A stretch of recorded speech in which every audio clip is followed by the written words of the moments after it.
Hey, this is Regina y.favors, and this is a new series, Don't Move Her In. And my typical series always tends to focus on women not moving in men, that single women are not obligated to serve single men, that servitude and service comes really within marriage. And so now I'm starting this new series, and I haven't written any blog articles like I have on uh, previous series topics. But this came to me as I was working through the series Don't Move Him In.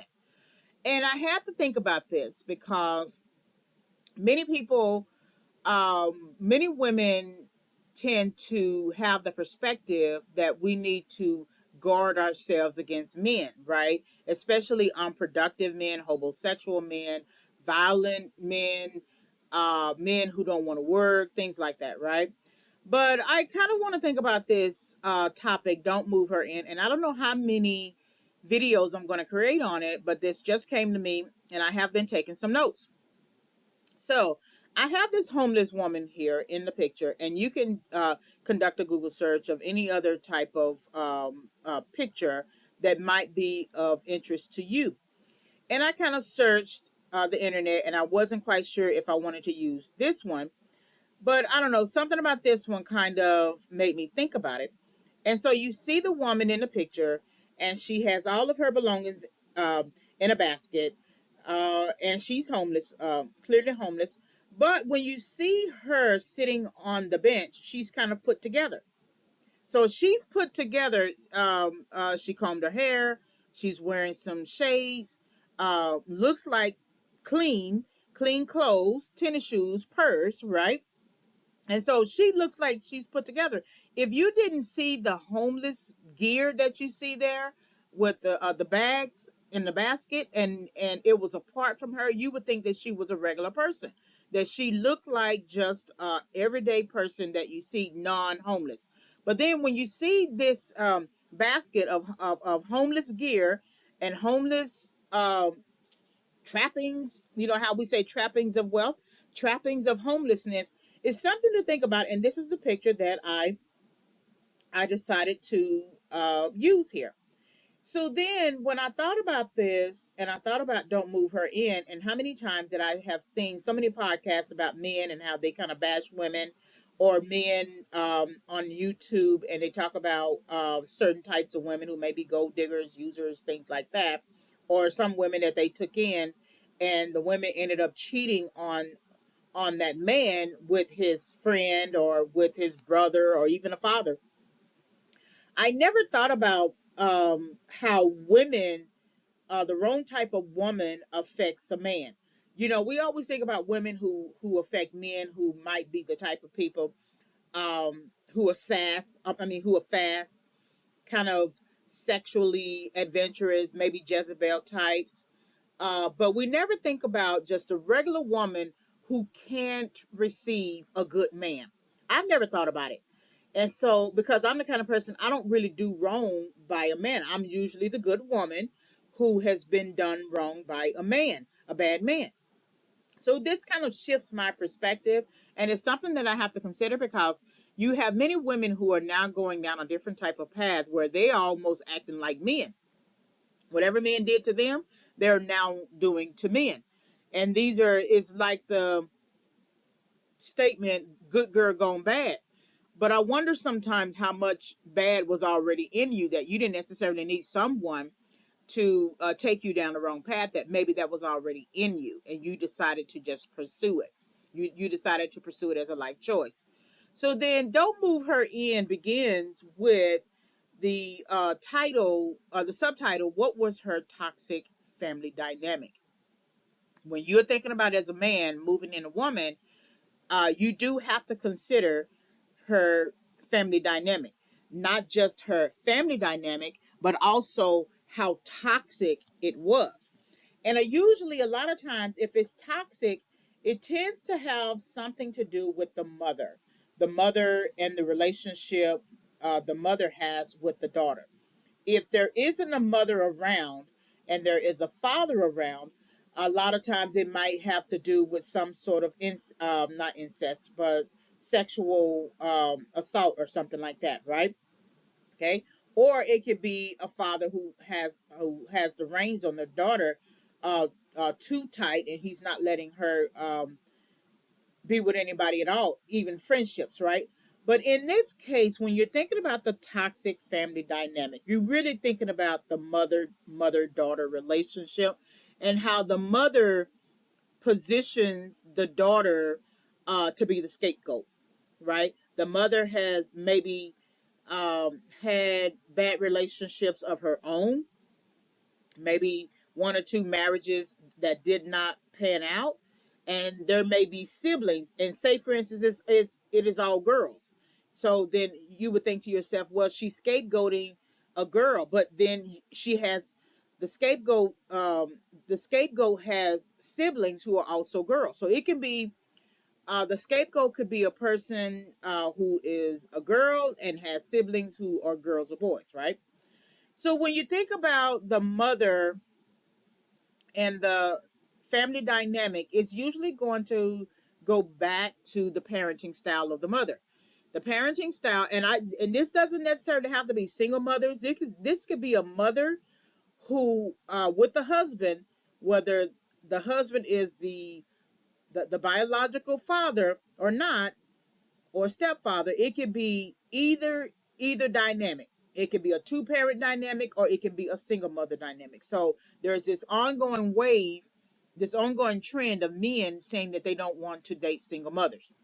This doesn't always have anything to do with single mothers, because you got some narcissistic mothers who have husbands, and the child comes from a two parent home, and that happens too. So the family dynamic is always going to go back to the parenting style. I always refer to the four that I usually use. So the authoritative, authoritarian, permissive, and uninvolved.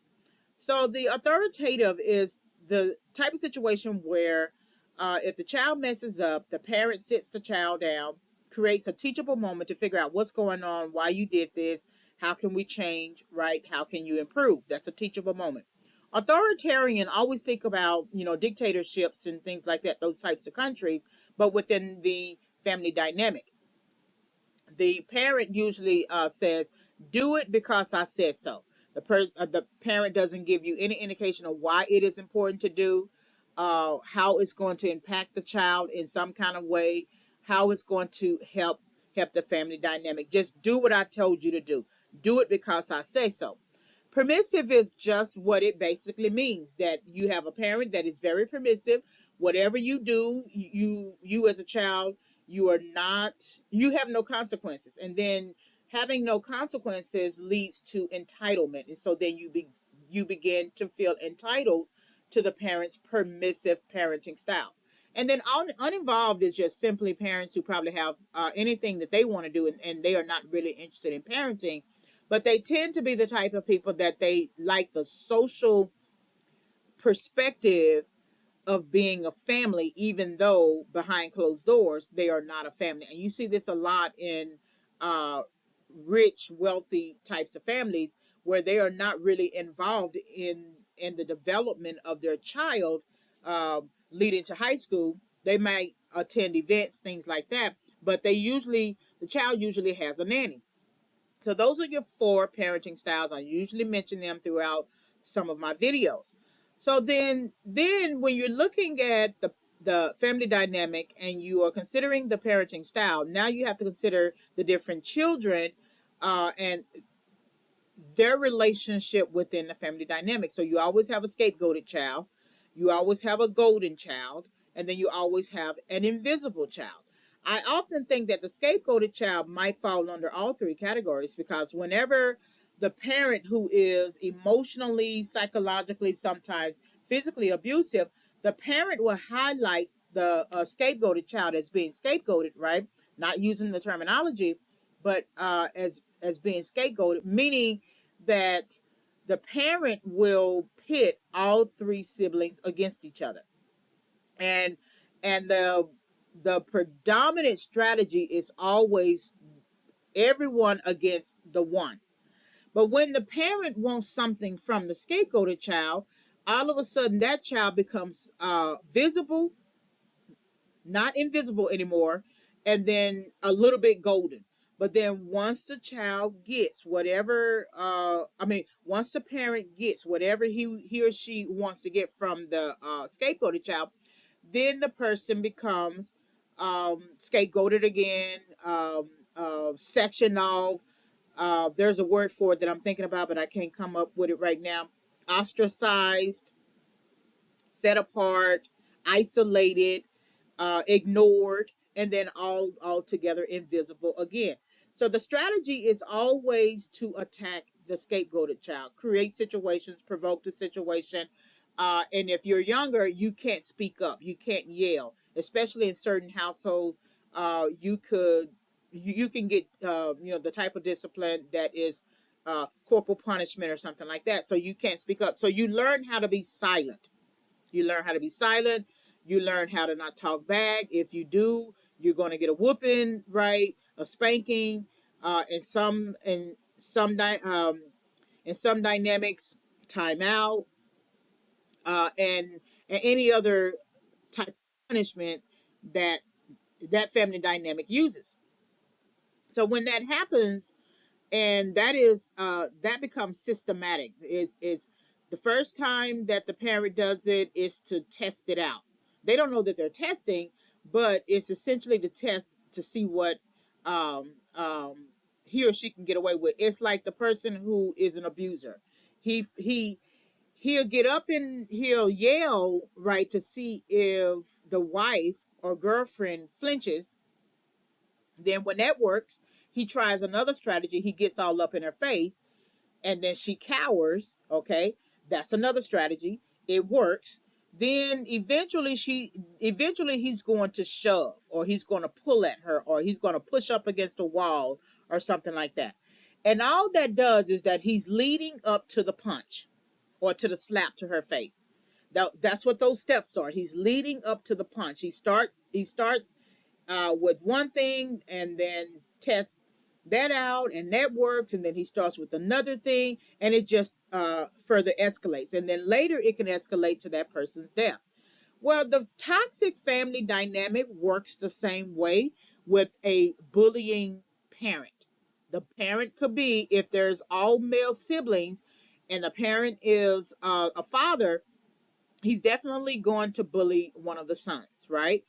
Say, for instance, it's still all male sons with a mother parent, right? A mother. Okay, there's always going to be still a scapegoated child, an invisible child, and a golden child. And so, however way that works, depending upon the mother, and if the mother is kind of overbearing, so if she doesn't have the physical strength, then she'll use manipulate she'll use manipulation, right? She'll gaslight. Here it is, you are hurting or whatever, and then everybody's like, well, what's wrong with him? Why is he hurting like? Why is he crying like that? As if the parent didn't just do something to hurt the person. I remember I had a stepsister, and we went to spend a night at my stepfather's house, and he was her dad, and he was married at the time, newly married, and we were all sleeping in the same bed because it was the only bed there. It was a big enough bed, and it was three of us. And instead of letting me sleep at the top with them, she told me I had to sleep at the foot of the bed. And so she would scratch my back, and I was very vulnerable. My mother sort of reduced me emotionally. So I was the scapegoated child, and she gaslit me. She did a number of things on me. So I just didn't know how to stand up for myself. That came really, really many, many, many, many years later when I was an adult. And so she would scratch my back with her feet, and then I would whimper and cry, and then she would keep going, and I would whimper and cry, and then she went in for the kill, and I would cry real loud. Okay, and so then I jumped out of the bed, and so the stepmother came in and asked what's going on, what's wrong with her, and the stepsister is like, I don't know what's going on with her. All of a sudden, she just started to cry, and I remember that. I will never forget that as long as I live. That, and I didn't have the language for it. I didn't have the understanding for it. It took many years later of being in the wrong relationships, both romantic and friendship and family, to figure out what they're actually doing. Right. So of course, it's gaslighting. It's provoking the person to anger. It's trying to give you a bad name, scapegoating you, etc. And so, but I never forgot that. And it's the type of people who like to do something to you, and when confronted by a third party, they act like they didn't do anything to you, and that you're just a problem. And that's the thing about people when you are in a toxic family dynamic, is that the person in authority, whoever that person is, that person, it can be a parent, it can be a caregiver, it can be administrator at an orphanage, it can be in a detention center, it can be in a jail or prison, right? They always position you as a problem. You are a problem. You are not a solution. Nothing that you say, anything that comes out of your mouth is not a solution. It's a problem, and you are a problem. And that kind of belief system and that kind of understanding and perpetuation of positioning you as scapegoated and as a problem comes from the family dynamic.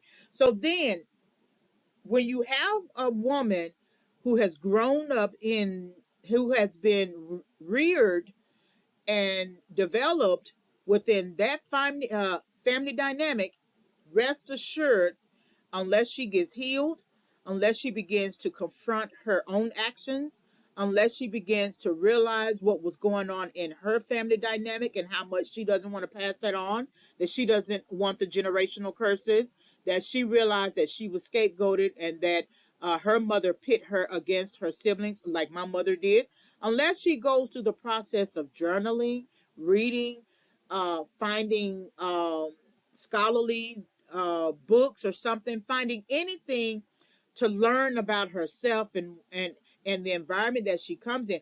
If you move her in, she's going to move all of that toxicity that she learned in that family dynamic into the home with you, and you're not going to understand what's going on. She's then going to present you or look at you as a problem, because even though you are coming into her life as a solution, or if sometimes you're not saying, oh, I'm a solution to your problem. Sometimes you just reflect a person who, I don't know, went down the right path, did things right. And it's not always a right versus wrong or wrong versus right. It's just that you had a clue about life much early. Have a example of this. There was this girl, I was maybe a year and a half out of high school, and we worked the same customer service job that I talk about a lot. And she was the same age as me, maybe a little, maybe 1 year under me. I can't remember, but same age. Well, she had an understanding when we were at that job. I graduated in 93, 18 years old. I had that job somewhere 94, so 1920, almost 20 rather. When she had that job, she managed to get a house with that job. That was a fly by night company. They messed with our paychecks. There were no guarantees that we would get hours, right? But she managed to get a house, to put a down payment on a house with that job. I saw her 20 plus years later at the mall, and she told me that she paid off her house. We were the same age. She paid off her house, 20 plus years. Um, and so she managed to, in other words, she had a clue about finances early in life. Whereas I did not have the clue. I did not listen to instruction. I went down the wrong path. I moved from place to place. Then I ended up homeless during the financial recession. Then I got back on track, and I've been back on track since 2013. Now I went to college, I did that. I did all kind of stuff. I managed to accomplish some things. However, the financial understanding was something that I struggled with. So a lot of times when a woman is opposing you, if you have moved her in and she is opposing you, a lot of times it is something that she's supposed to be learning from you. The very thing that she is mocking in you and calling attention to and saying, who do you think you are? You think you're better than me type thing or whatever. Okay, it's likely that she's supposed to be learning the very thing that you are doing well in. If it's you staying on a job, it can be something as simple as staying on a job, getting a job, staying on the job 10, 15 years, putting back a few dollars every paycheck, keeping a place of your own, paying your bills, sometimes being of help to somebody else. But the ideal of adult stability, financial stability, not always emotional, because we always come from some background of emotion. You can have a person who come from a two-parent home and had everything done well for them or whatever, and they can still struggle with neglect, abandonment, rejection. Those are your sort of three wounding areas, right? They can still struggle with that. They can feel like their mother wasn't always there for them, their father wasn't always there for them, and everybody has this message, okay, no one is listening to me type message, right? However, when you move her in, you are moving in how her mother positioned her as a problem, or how her mother perceived her as a problem. And this is the I want to talk about don't move her in versus don't move him in, because it can still be the same in that regard too. But when you do that, it is the dynamic that she has with her mother that you are moving into your house. I need to repeat that so that it's clear. It is the dynamic the relationship that she has with her mother, and the dynamic that the mother facilitated and perpetuated within the family dynamic, is that's what she's moving into your home. So if she slams doors, if she gets silent, if she yells, if she wants to be combative, contentious, or whatever, that's the same relationship that she had with her mother. That's the exact same way, or the mother had with her. I'm sorry. Because remember, when the mother had the relationship, that relationship with her, the daughter had to cower. The daughter couldn't talk back. The daughter couldn't yell, all right, because the mother could have slapped her. Depending on upon the family dynamic, racial, ethnic, cultural backgrounds, things like that. There are certain dynamics in certain cultural backgrounds. Child, man or girl, girl or boy, can talk back to their parents. It's just the way it is, right? And then there are some dynamics where the child can yell and talk to the parents. So in either dynamic, when you move her in, you are moving in whatever family dynamic she was cultivated in, she was nurtured in, that natural tendencies that she would normally have, right?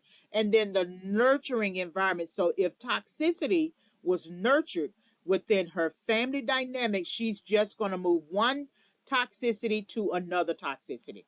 It's like moving boxes. It's like when you think about the hoarder, those hoarding shows, right? All they do is move one piece of trash from one area of the house to another area of the house. They don't get rid of the trash. They move one group of books from one area of the house to another area of the house, as if they are cleaning up the house. They're not cleaning up the house. All they're doing is keeping all of that hoarded memories, um, uh, trauma, bad decision making, lies they told themselves, the fact that someone left them, the fact that their kids don't come around, uh, the fact that they no longer have any friends, the fact that their mothers treated them like they did not belong in the family. All that hoarded, um, both mental and financial, is all in that house, and they refuse to let it go. Okay, well, that's the same thing with the woman that you move in. She has hoarded memories. She has hoarded ide- ideology. She has hoarded strategies. She has hoarded uh, manipulation ideals, right? Because all of that has been imparted and sown into her by her own mother or her caregiver. The caregiver could have been an aunt. The caregiver could have been a male with some kind of, feminine qualities, right? In terms of how he dealt with the children in the house. Whatever it is hoarded. It is the mentality that she has, that the person who was a caregiver or parent to her told her or treated her or perceived her as a problem, and perceived her as a person who could never um, be of help, even though the parent could say, "Oh, she's a good helper," meaning in many cases it's not helper because the parent wants to improve. It's helper because the parent wants to keep a foot on the child's neck. That's how she's a helper. In other words, the child has grown up in almost a prison correctional environment, because a lot of times these parents who have children, they didn't necessarily want to have the child. They wanted the man. The mother who had the child, she didn't really want the child. She wanted the man. Well, then when the man left, she was left with the child. So now her goal is to punish the child because the man left. And so it has the same equivalency of saying, you know what, um, um, your father, you just like your father, and all that kind of stuff, right? But what they're really wanting to say, you just like your father. I wish you just go on ahead and leave too, because I don't really want you. I didn't want you in the first place, and I thought I was going to be with him, and he sit up here left me, and I don't think it's right. And so now that you here, I'm going to make you pay for him leaving. And so then you become almost a second parent in that family dynamic. It's the same thing that happened to me.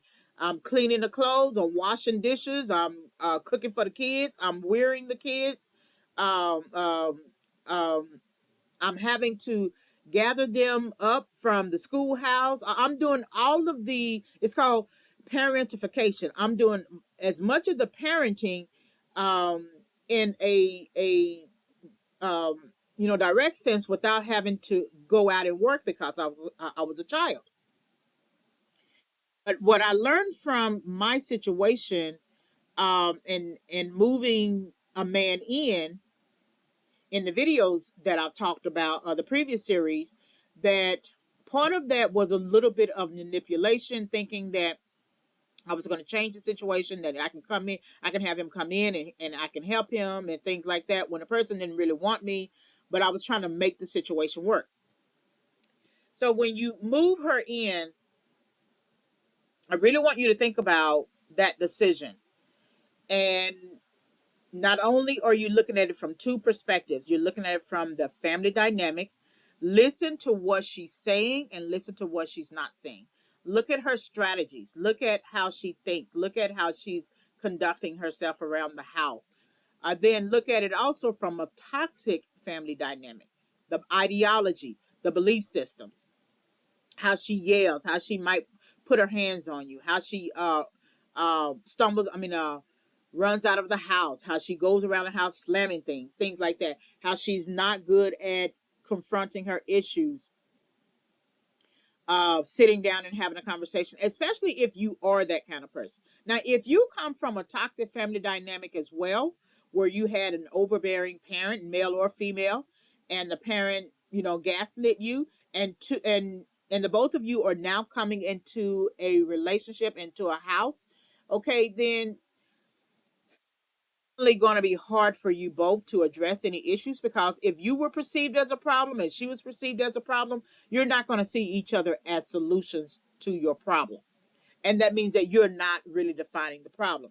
But when you move her in, so I can be very, very clear, because it's easy to go around the mulberry bush, you are moving in a person who is essentially nurtured and reared and cultivated in a very toxic family dynamic, and she is essentially moving every all of her perspectives that she learned in that toxic environment with through the lens of being considered a problem or perceived as a problem. She's just moving it into your environment, and your environment could be a healthy environment, and you're trying to love her, you want to be there for her.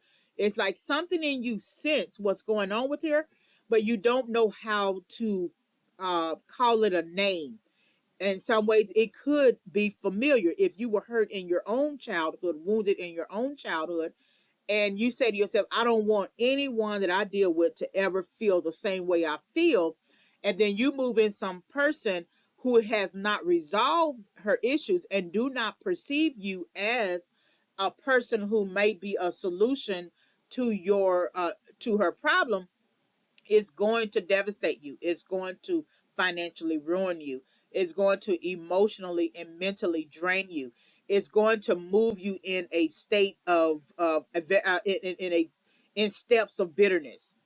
Here it is, you're trying to help somebody and they just won't receive your help, and you think that they have a bad attitude and that they um, don't care about you and they just want to use you, and they're being mean to you and hateful and disrespectful, ornery, manipulative, Jezebel like, all these characteristics that you see in a person and how they are treating you when you move her in is something that she learned prior to coming to your house in her own toxic family dynamic. And she's skipping a step when she moves in with you. She needs the healing process of going through and confronting her own family dynamic. Even if she's not going to be able to confront her mother or her caregiver because the person does not listen, she needs to confront herself, because if not, she's going to go down the wrong path. She's going to get into the wrong relationship. She might even prostitute and pimp herself out. She may get into drugs. She may get into some form of mental health issues, some depression. She gonna get into a number of things. Well, you bringing her into your house is really not going to solve that problem, and that person can get very dangerous. That person can be very dangerous to you. How many episodes of Snapped do you see? How many Lifetime movies where you bring in a person who is damaged, and a woman who is damaged into the home, and you're trying to be a good husband to her or whatever, and then she plots your death because she can't stand the image of you being a good person. To her image of herself, her distorted vision that her mother placed in her of her being a bad person. And that's what that basically is. I'm going to end right here, that when you move her in, you are moving in her distorted vision, both that the mother has sown in her, and the one that she's actually perpetuated and moved forward into other areas of her life. So I don't know. I may come up with some more videos on this. This is something that came to me last night while I was doing one of the last videos. Don't move her in. Um, the last videos, don't move him in. And so this came to mind, and I'm kind of excited about it, but I'm not quite sure how I'm going to take it. But it is something to think about. So don't move her in. What was her toxic family dynamic? Okay. So visit reginayfavors.com for tips, resources. You will not see this series just yet because I need to cultivate it. I need to think about it a little bit more, think about my own background. You can also visit my YouTube channel, Regina Y. Favors, and then, of course, you can visit the online store, ReginaYFavorsAuthor.com. So, again, this is Don't Move Her In. What was her toxic family dynamic? Thank you very much for listening.